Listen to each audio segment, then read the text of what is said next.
إياك نعبد وإياك نستعين. ڈاکٹر فرق رسیم، آپ کو، آپ کی ٹیم کو آج میں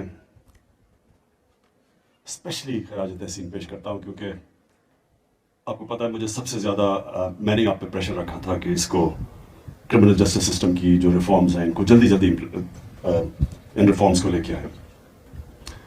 دیکھیں، میری زندگی کا تجربہ ہے. 18 سال کی عمر کے بعد میں انگلینڈ تھا، پڑھائی کی، پھر میں پروفیشنل کرکٹ کھیلتا تھا، پھر میں نے دنیا دیکھی. تو میں آپ کو یہ بتا دوں کہ اگر کسی کا خیال ہے کہ ملک ترقی کر سکتا ہے رول آف لا کے بغیر، اگر کسی کا خیال ہے کہ یہ ہو سکتا ہے، تو وہ شاید کوئی فینٹیسی ورلڈ میں تو ایسے ہو جائے کہ آپ ایک دن آئیں اور ایشین ٹائگر بن جائے پاکستان. لیکن ریالٹی میں یہ ہے کہ آج تک کسی معاشرے نے ترقی کی نہیں جب تک ان کا لیگل سسٹم ٹھیک نہیں ہے، جب تک رول آف لا نہیں ہے. جو میرا کمپیریزن ہوا، میں ہم پاکستان کو آدھا سال پاکستان ہوتا تھا، باہر انگلینڈ میں کرکٹ کھیلتا تھا، تو جو میں نے دیکھا اس دور میں پاکستان باہر کے لیگل سسٹم بہتر ہوتے رہے ٹائم کے ساتھ. ٹیکنالوجی کا انہوں نے استعمال کیا، جو بھی آپ نے بڑی ڈیٹیلز میں بتایا فاروق، اور ٹیکنالوجی سے وہ اپنے سسٹمز کو بہتر کرتے رہے. پاکستان کا سسٹم جو شروع میں تھا، جو انگریز چھوڑ کے گیا تھا، وہ بجائے اوپر جانے کے وہ نیچے جانا شروع ہو گیا. اور بلکہ پاکستان کے جو سارے سسٹمز تھے جو عوام کو جنہوں نے اٹھانا تھا، وہ سارے آہستہ آہستہ نیچے جانا شروع ہو گئے. اور ایک گلف آ گیا کہ ایک طاقتور کے لیے ایک پاکستان بن گیا جس کو ہم ایلیٹ کیپچر کہتے ہیں، اور عوام کے لیے دوسرا پاکستان بن گیا. جو جسٹس سسٹم تھا، آہستہ آہستہ آہستہ آہستہ وہ صرف طاقتور کو فائدے کے لیے پہنچ گیا. طاقتور جرم بھی کرے تو وہ سسٹم نہیں اس کو پکڑ سکتا تھا. اور عام آدمی کے لیے وہ انصاف بجائے دینے کے، عام آدمی جیلوں میں بھرے ہوئے ہیں. اور کئی ایسے بیچارے اتنے خوفناک جیلوں کے اندر کہانیاں ہیں غریب لوگوں کی، صرف ان کی کرائم، ان کا جرم، ان کی غربت تھی. تو وہ صرف جو بیسکلی ایک اسٹیٹ کی ذمہ داری ہے انصاف فراہم کرنا، ایک تو وہ گیا. دوسری ذمہ داری اسٹیٹ کی تھی کہ اپنے لوگوں کو تعلیم دینا. وہ سسٹم سارا خراب ہو گیا. شروع میں اردو جو گورنمنٹ اسکول سسٹم تھا اس کے بڑی ہائی کوالٹی تھی. بڑی دیر تک ہمارا سارا جو انٹلیکچوئل تھا وہ گورنمنٹ اسکولوں سے نکلتا تھا. آہستہ آہستہ آہستہ پرائیویٹ اسکول اوپر جانے شروع ہو گئے اور پھیلنے شروع ہو گئے. پہلے تھوڑے سے انگریزوں نے بنائے ہوئے تھے انگلش میڈیم اسکول جنہوں میں بھی پڑھا ہوا ہوں. باقی اردو میڈیم اور گورنمنٹ اسکول کی بڑی سارا پاکستان کا انٹلیکچوئل ادھر سے آتا تھا. آہستہ آہستہ سارے پرائیویٹ انگلش میڈیم اسکول پھیلنے شروع ہو گئے اور جو گورنمنٹ اسکول سسٹم تھا وہ نیچے جانا شروع ہو گیا. تو وہاں بھی ایک ایلیٹ تیار ہو گئی. ایک طرف اچھی نوکریاں اور وہی چھوٹے سے ایلیٹ کے، اور باقی لوگوں کے لیے ایک تعلیم نیچے گر گئی. وہی ہاسپٹلس کا حال ہوا. میں گورنمنٹ ہاسپٹل میں پیدا ہوا، میری بہنیں، ہم سب آہستہ آہستہ آہستہ گورنمنٹ ہاسپٹل سے نیچے چلے گئے اور پھر پرائیویٹ ہاسپٹلز آ گئے امیروں کے لیے. اور جو سپر امیر تھے وہ باہر جا کے اپنا علاج کروانا شروع ہو گئے. پھر ادھر بھی گلف آ گئے. تو یہ جو آج آپ نے ریفارم لے کے آئے ہیں، میں سمجھتا ہوں کہ یہ پاکستان کی تاریخ میں پہلی دفعہ ایک کوشش کی گئی ہے رول آف لا کی، کرمنل جسٹس سسٹم کو ریفارم کرنا، اور پھر سول پروسیجر کوڈ جو پہلے کر چکے ہیں. اس کا مطلب کہ ہم ایک رول آف لا کی طرف جا رہے ہیں. اس کا سارا مقصد یہ ہے کہ عام آدمی کے لیے انصاف فراہم کیا جائے اور طاقتور کو قانون کے نیچے لایا جائے. مدینہ کی ریاست کی میں بات کرتا ہوں. آج تک مدینہ کی ریاست کی زیادہ تر مسجدوں میں جمعے کے خطبے بھی ہم سنتے ہیں.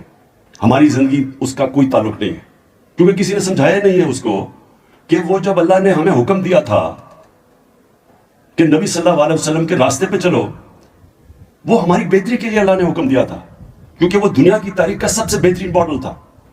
اس سے زیادہ ایک دنیا کی تاریخ میں انقلاب نہیں آیا جو کہ وہ ریاست قائم کر کے اور پھر ایک دنیا میں ایک چینج آیا تھا، ایک ایسا انقلاب آیا تھا. تو وہی لوگ جو کہ حیثیت کوئی نہیں تھی دنیا کی، انہوں نے امامت کی. تو ہمیں حکم اس لیے دیا ہوا ہے کہ اگر آپ نے اس پاکستان کو ٹھیک کرنا ہے، جو آپ ہماری آبجیکٹو ریزولوشن میں لکھا ہوا تھا اسلامی فلاحی ریاست، تو وہ اس کا ماڈل وہی تھا. اور اس کی دو پرنسپلز کے اوپر اس کی بنیاد رکھی گئی تھی.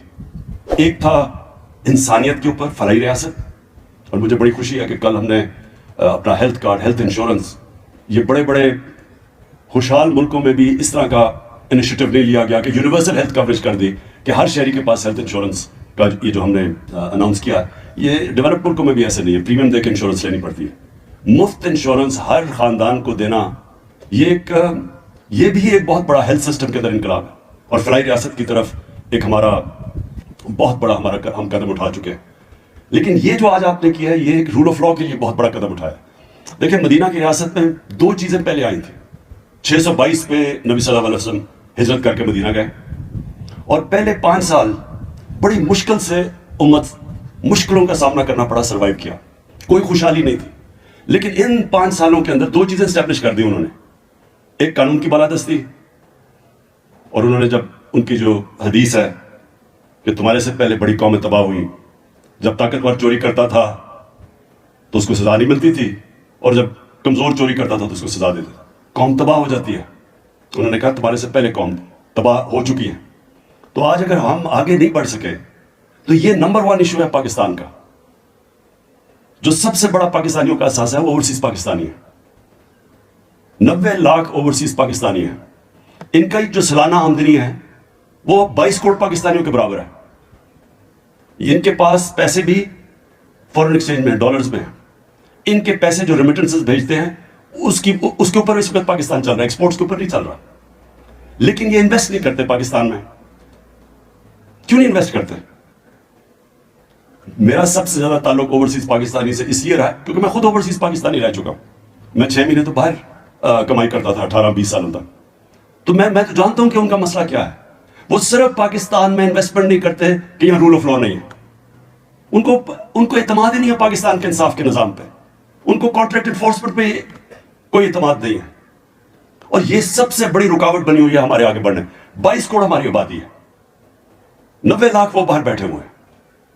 اور وہ جس وقت وہ اپنا یہاں انویسٹمنٹ لانی شروع کر دی پاکستان میں، جس میں ہر قسم کی نعمت اللہ نے دی ہے، جس وقت انہوں نے انویسٹمنٹ کیا کرنا شروع کر دیا، ہمیں کوئی کسی کے پاس یہ ہاتھ پھیلا کے جانا نہیں پڑے گا.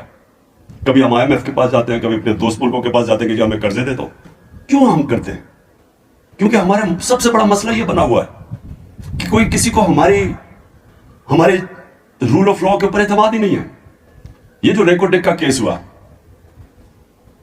آپ سوچیں کہ اس سے کتنا پاکستان کو نقصان ہوا. کتنے، یعنی وہاں سے اگر وہ مائنز چل رہی ہوتی ریکو ڈیک کی، کتنا فورن ایکسچینج آنا تھا پاکستان میں. بجائے فورن ایکسچینج آنے کے اوپر ہمارے پر فائن ہو گیا، $6 ارب کا فائن ہوا. اور وہ کیوں ہوا؟ کیونکہ انہوں نے یا تو کلوز یہ ہوتا نا کہ پاکستان میں کیس کا فیصلہ ہوگا جس طرح باہر ہوتا ہے. انگلینڈ میں تو آپ کو انگلینڈ کی عدالتوں میں اگر آپ کو کچھ ہو تو آپ فیصلہ ہوتا ہے. نہیں، انہوں نے کہا ہم آربیٹریشن انٹرنیشنل کریں گے. تو باہر کی جو کیونکہ آربیٹریشن باہر تھی، انہوں نے ہمارے پر فائن کر دیا. تو اگر یہیں ہمارا کیس ریزالو ہوتا، ہماری عدالتوں کے اوپر ہوتا، کیس بھی جلدی سے فیصلہ ہو جاتا. آئدر وہ کیس کدھر بھی فیصلہ ہو جاتا، یا ہم فائن دے کے وہ کاریں شروع ہو جاتی چلنی، یا ان کے کیس جاتا، پھر بھی ہماری وہ مائنز چلنی شروع ہو جاتی. لیکن کیونکہ انٹرنیشنل آربیٹریشن تھی، کتنی بڑی قیمت. میں تو صرف آپ کو ایک چیز بتا رہا ہوں، کتنے اور کیسز ہیں باہر سے آتے صرف اس وجہ سے وہ بڑے بڑے انویسٹرز پاکستان میں نہیں آتے.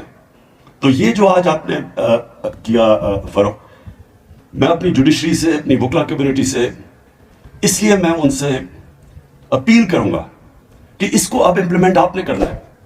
ہم نے تو اپنا کام کر دیا ہے کہ پہلی دفعہ پاکستان کی تاریخ میں ہم نے کرمنل سسٹم میں ریفارمز کر دی. لیکن یہ جب تک اب آپ کے اوپر ہے، ہماری جوڈیشری کے اوپر اور ہماری لائرز کمیونٹی کے اوپر، کہ اب آپ نے اس کو امپلیمنٹ کرنا ہے. دیکھیں رول آف لا انڈیکس میں پاکستان کی کیا پوزیشن آئی ہے ابھی. جتنی بھی جو بھی سروے آتی ہے اس کے اندر پاکستان رول آف لا میں نیچے ہوتا ہے. آپ دنیا میں وہ ملک دیکھ لیں جو خوشحال ہیں، خوشحال ہو ہی نہیں سکتے جب تک وہ رول آف لا نہیں. سوئٹزرلینڈ دیکھ لیں، ابھی ورلڈ بینک کی سروے آئی ہے کہ رول آف لا انڈیکس کے اندر جو ملک سب سے اوپر ہے وہ سوئٹزرلینڈ ہے. 99% ان کو پوائنٹس ملے رول آف لا کے اندر. آپ اپنا یہ ناردرن ایریاز، یہاں سے سارا نارتھ پہ چلے جائیں. میں سوئٹزرلینڈ دیکھا ہوا ہے، میں نے آسٹریا دیکھا ہوا ہے، میں نے اپنا سارا ناردرن ایریاز دیکھا ہوا ہے. آپ یقین کریں کہ آپ مقابلہ ہی نہیں کر سکتے جو خوبصورتی اس ملک میں ہے. سوئٹزرلینڈ آدھا ہے ہمارے ناردرن ایریاز کا سائز سوئٹزرلینڈ کا. لیکن کیونکہ وہاں رول آف لا ہے، سوئٹزرلینڈ کے اندر صرف اپنی ٹورزم کے اوپر وہ 60 سے 80 ارب ڈالر کماتے ہیں. 60 سے 80 ارب ڈالر. ہمارا تو پتہ نہیں $100 ملین بھی نہیں آتا ہماری ایکسپورٹ یہ ٹورزم سے، یہ بھی نہیں آتا. تو یہ سوئٹزرلینڈ نے ایک آپ کے سامنے مثال ہے ایک وہ ملک کیونکہ وہاں قانون کی بالادستی ہے, وہاں کوئی قبضہ گروپ نہیں آپ کو ملتا, وہاں کوئی کسی chief minister x chief minister کے چپڑاسی کے اکاؤنٹ میں 4 ارب روپیہ نہیں آ جاتا, وہ ہو ہی نہیں سکتا یہ چیزیں, وہ کوئی تصور ہی نہیں کر سکتا یہ. وہاں کوئی جا کے لندن بیٹھ کے اور اربوں روپے کی پراپرٹیز میں اور پھر اس کو پھول پھینک رہے ہیں لوگ, کیونکہ وہاں سارا سوسائٹی قانون کی بالادستی قائم کرتی ہے. سارا جو قوم ہے, آپ سوئٹزرلینڈ میں جا کے دیکھیں, آپ پبلک میں جائیں, آپ ایک کاغذ پھینکیں گے تو آپ کو آدمی کہے گا جی آپ نے کیوں سڑک پر یہ گند پھینکا, وہ سارا معاشرہ اس کے اوپر ہے. ہمارے لیے مثال ہے, اور یہی نبی صلی اللہ علیہ وسلم نے سب سے پہلے مدینہ کی ریاست میں قائم کیا تھا. سب قانون کے سامنے ایک برابر تھے. یہودی بھی کیس جیت دیتا خلیفہ وقت سے, کیونکہ قانون کے سامنے سب ایک برابر تھے. اور ہمارا سب سے بڑا المیہ یہ ہے, اور یہ سب سے زیادہ اس وقت جہاد ہے کہ ہم کسی طرح طاقتور کو قانون کے نیچے لے کے آئے. اور یہ جو آپ نے کیا ہے, یہ پہلا سٹیپ ہے اس طرف. ٹیکنالوجی کا آپ نے استعمال کیا.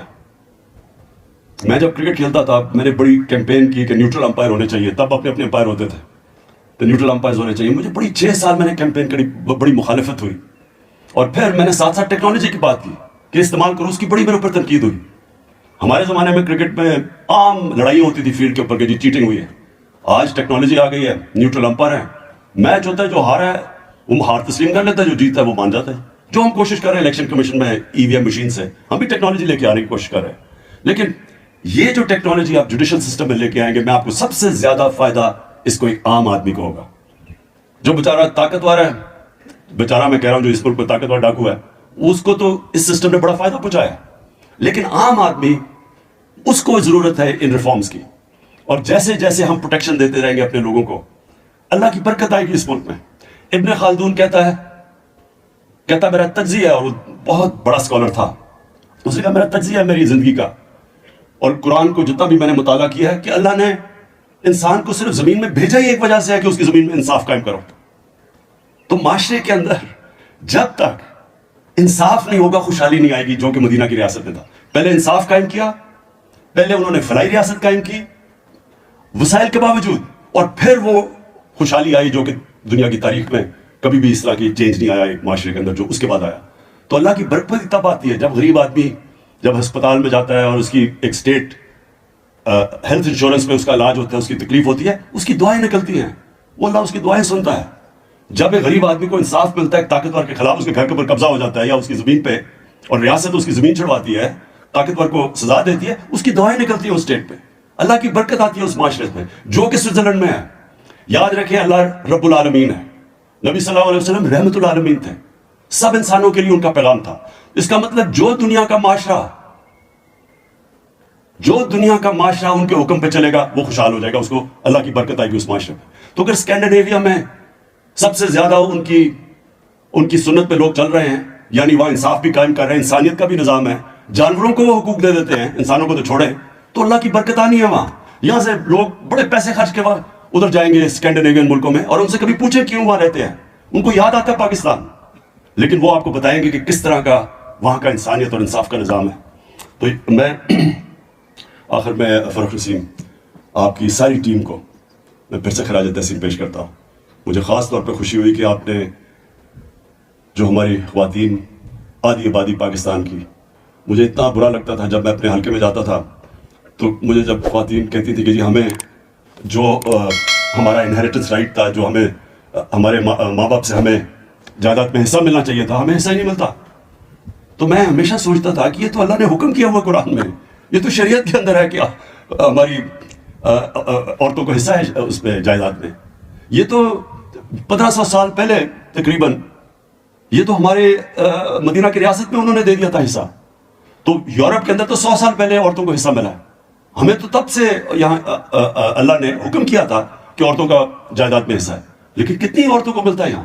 تو یہ جو آپ نے قدم اٹھایا اور اس کو امپلیمنٹ کرنا ہے, اس کو اب ہم نے پبلک کے اندر لے جا کے اس میں شعور پیدا کرنا ہے اپنی خواتین میں کہ اب یہ نہیں ہو سکتا کہ آپ کی جائیداد میں حصہ نہ ملے. اب قانون میں امپلیمنٹیشن کا طریقہ دیا ہوا, تو یہ بھی بہت بڑا کام کیا ہے. اور انشاءاللہ جس طرح آپ نے کہا کہ یہ پاکستان میں ایک ڈیفائننگ مومنٹ ہے, ہم نے یہ جو اب لا ریفارمز لے کے, اور مجھے پتا ہے کہ اس کے اندر ہم اصلاحات کرتے جائیں گے, مشاورت ہوتی جائے گی, کیونکہ یہ کوئی جو ریفارمز ہیں وہ ایک ڈائنامک پروسیس ہے, وہ سارا وقت اشتہاد مشاورت سے ریفارم پروسیس چلتا رہے گا.